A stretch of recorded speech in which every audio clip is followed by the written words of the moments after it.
Okay, hello dear students.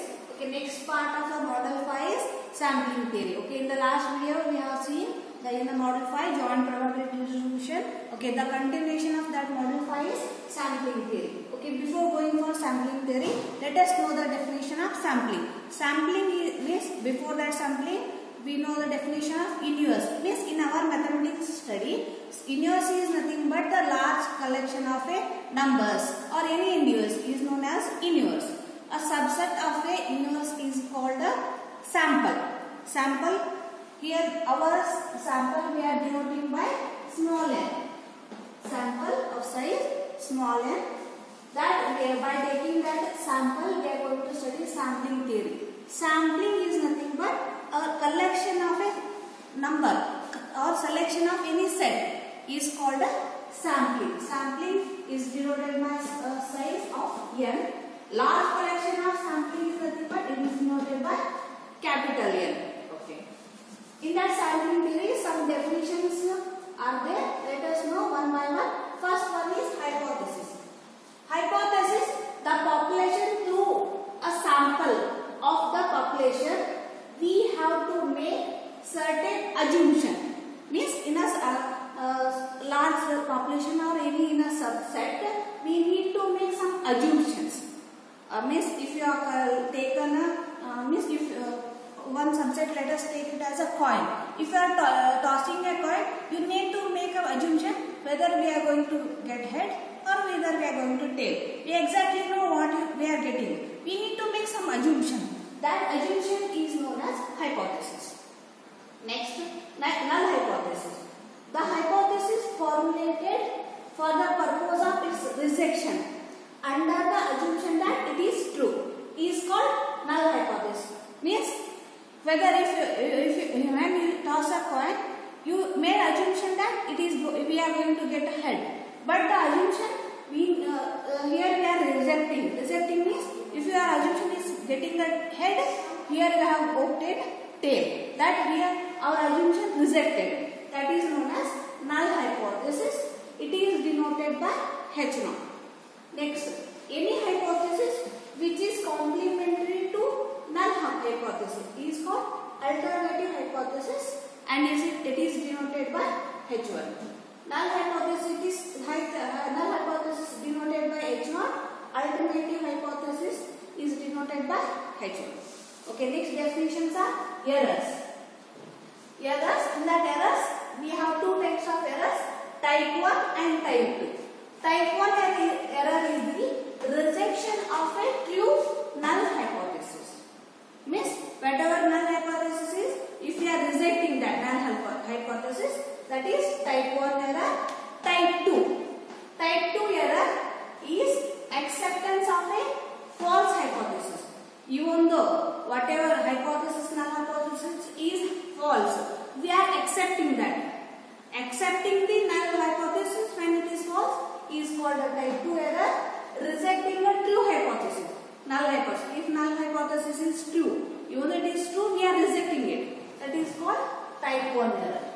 Next definition is significance level. Significance level, the probability level below which leads to the rejection of the hypothesis is known as significance level.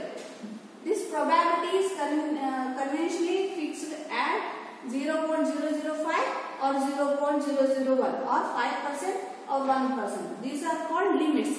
Significance level is the probability levels.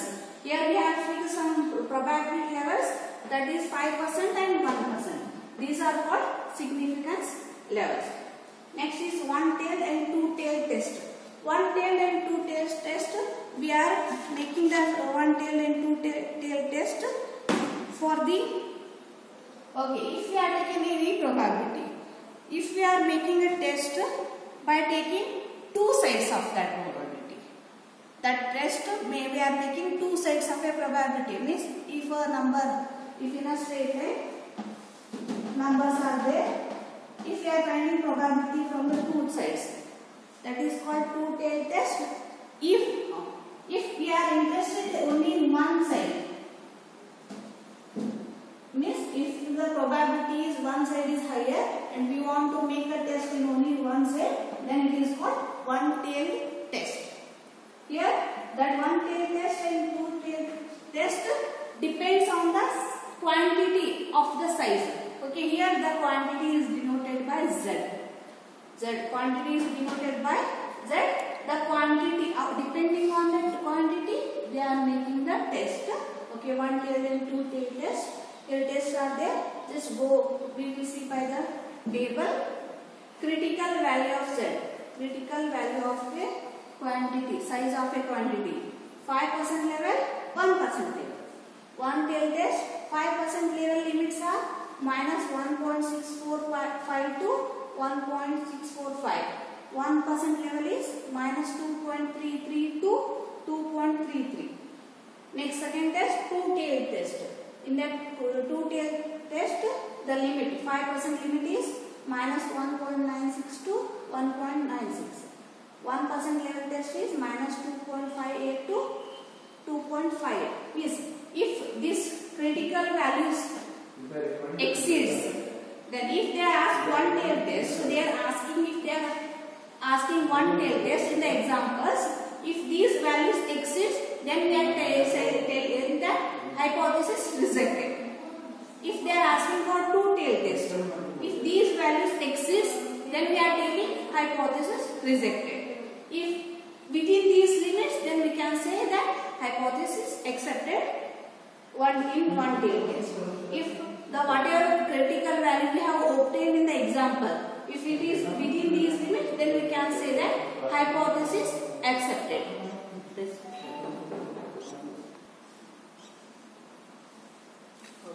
Next part in that one is test of significance of proportions. Okay, that proportions, here P is there. P in the probability we have seen, studying probability distributions. We have seen that P is nothing but probability of success, Q is nothing but the probability of failure, and there also we have seen P plus Q is equals to 1, or you can write Q is equals to 1 minus P. Next, mean. Mu is equals to NP, standard deviation. Sigma is equals to square root of NPQ. And here we have Z. Z is equals to X minus mu, the formula to test the significance. To test the significance, we have formula Z is equals to X minus mu upon sigma, where Z is nothing but quantity. Next, for that one we have probability limits. To test the, this is the formula to test. Next, whether they accept or reject, we have a limit, that is P plus or minus 2.58 square root of PQ upon N. Okay. Now we will go for the example. Here is a one question is there. A coin is tossed 1000 times and head turns up 540 times. Decide on the hypothesis that the coin is unbiased. Okay, let us suppose that the coin is biased. Sorry, let us suppose that the coin is unbiased. The coin is unbiased. Biased means if you toss two coins, we exactly don't know what we are going to get. Means we may get different results. That is called biased. Unbiased means if you toss a coin, there is a chance of getting 50%. 50 means if in one coin if we get head, it is 50%. In another coin we are going to get a tail. That is nothing but definition of unbiased. Let us take P is equals to probability of getting head. That is our success because they are telling head only. Probability of getting success is nothing but probability of getting head. Let us take it as Q. P.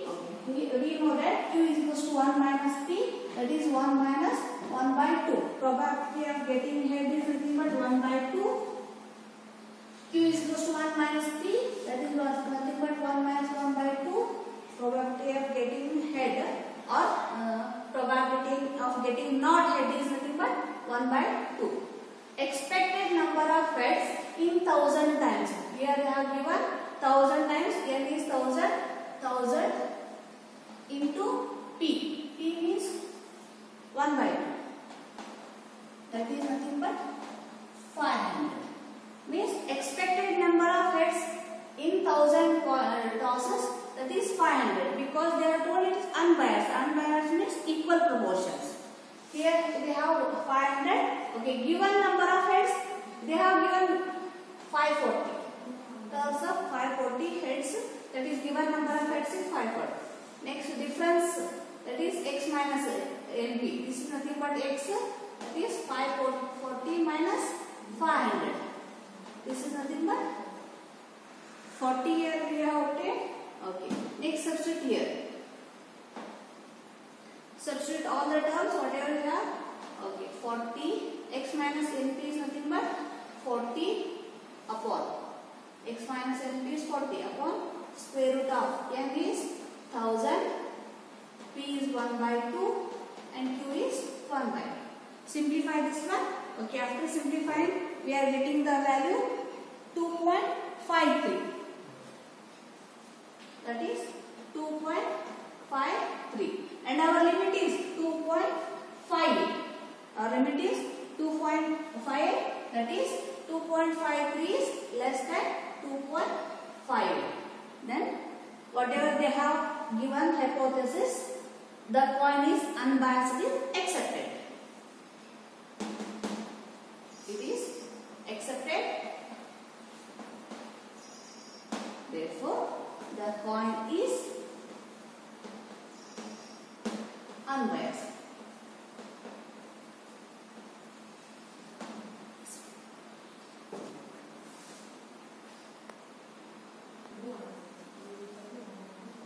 Okay, next let us see like next example. A survey was conducted in a slum locality of 2000 families. Okay, out of 2000 families, by selecting a sample of size 800. Means here out of 2000 families, a size means a quantity they have selected is 800 families. Okay, it was revealed that 180 families were illiterate. Means whatever they have selected 800 families, out of 800, 180 families were illiterate. Find the probable limits of the illiterate families in the population of 2000. Means here they have given out of 800, 180 are the illiterate. They are asking out of 2000, how many illiterate families, out of how many illiterate population is there, they are asking. Okay, let us say P. Probability of success means our probability, let us take it as P. P is equals to 180 by 800. Okay, this after simplifying we are going to get 0.225. P is equals to 0.225. Let us find Q. Q is equals to 1 minus P, that is 1 minus 0.225, and here we are getting it as 0.775. Q is P is 0.225, Q is 0.775. Okay, let us find the probable limits. Okay, here they are given the probable limits are nothing but P. Small p is P plus or minus 2.58 square root of P2 by n. Okay, let us substitute that P. P is 0.225 plus or minus 2.58 square root of P into Q. P is 0.225 Q. Q is 0.775 upon n. N is how much? Tell me here. Here n is, our n is 800. Here 800 families. Okay. After simplifying this, we are going to get this as 0.187. Sorry, 0.225 plus or minus 0.038. After simplifying this one, we are going to get 0.038. Okay, next by adding 0.225 plus 0.038, we are going to get 0.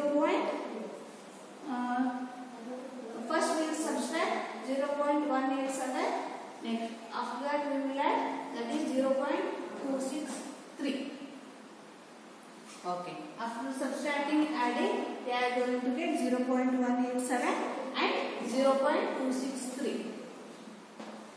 That is the probable limits of illiterate families out of 2000 families are 0. These are the limits 187 out of 2000 to 0.263 out of 2000 families.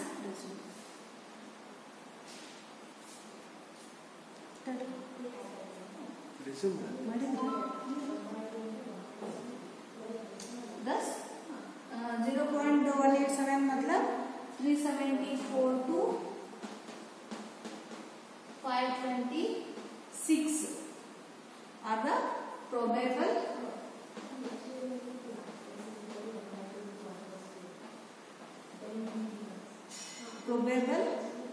illiterate families.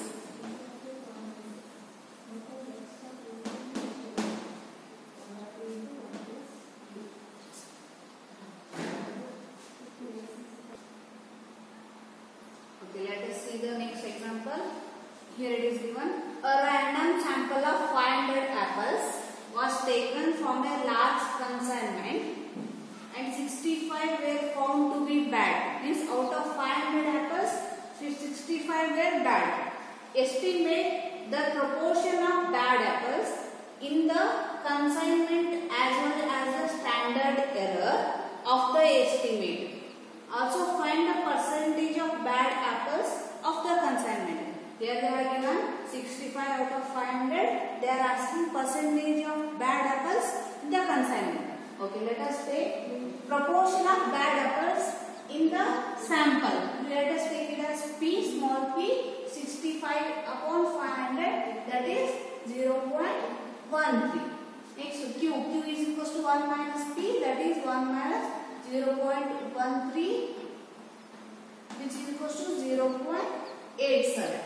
Okay, now let us consider probable limits of a bad apples in a consignment, which is equals to P plus or minus 2.58 into square root of PQ upon N. Okay, we have P is 0.13 plus or minus 2.58 into square root of P is 0.13, Q is 0.87 upon N is how much? N is 500.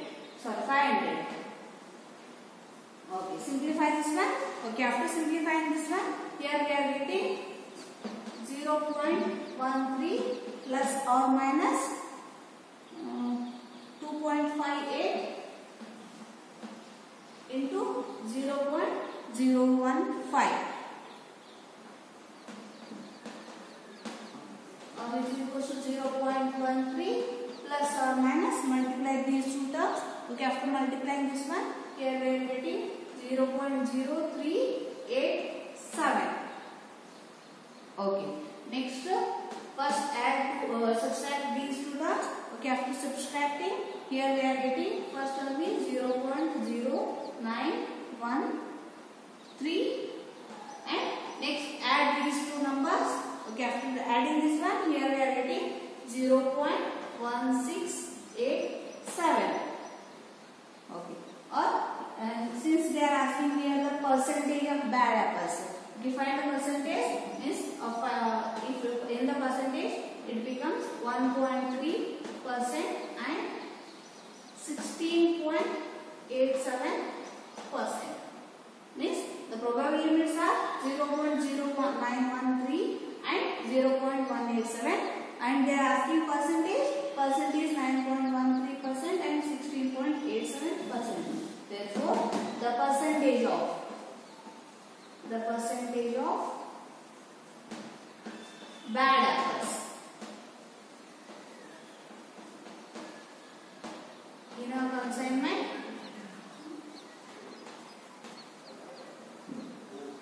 is 9.13% to 16.87%.